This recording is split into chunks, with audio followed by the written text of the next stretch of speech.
Malayo ba ang mahal mo sa'yo? At hindi ka na ba niya kinokontak o tinatawagan? At nagtaka ka na lang ba o nagdududa kung bakit ba siya nagkaganyan sa'yo? At nararamdaman mo rin na may nag-iba na sa kanya.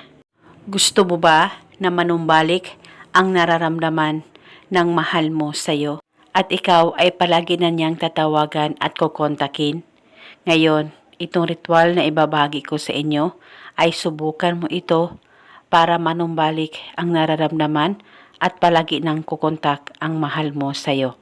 Basta dapat palaging buo ang loob at tiwala mo sa mga ganitong pamamaraan. Pwede mo ito gawin sa kahit na anong araw o oras na gusto mo. Ang gagawin mo lamang, kumuha ka ng papel at panulat at isulat sa papel ang kanyang pangalan at apelyido ng isang beses. At sa ibaba, isulat mo, ako ay tatawagan at kukontakin mo ngayon mismo. Isulat mo rin ito ng isang beses. At pagkatapos mo nang masulat lahat, kumuha ka lamang ng isang butil na bawang, pwedeng balatan at pwedeng hindi, depende po sa inyo.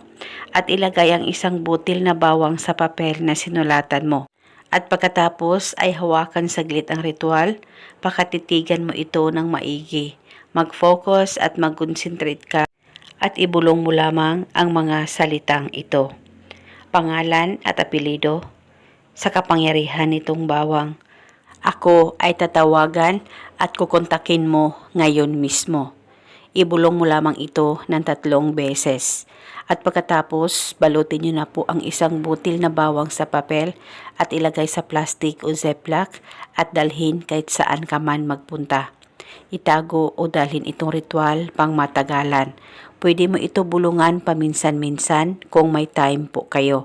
At paniguradong isa itong paraan para manumbalik ang nararamdaman at palagi ka nang tatawagan ng mahal mo, lalong-lalo na kung LDR kayo. Basta dapat gawin sa mabuti at hilingin ng buong puso.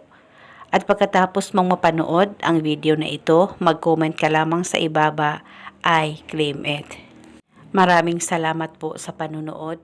May God bless.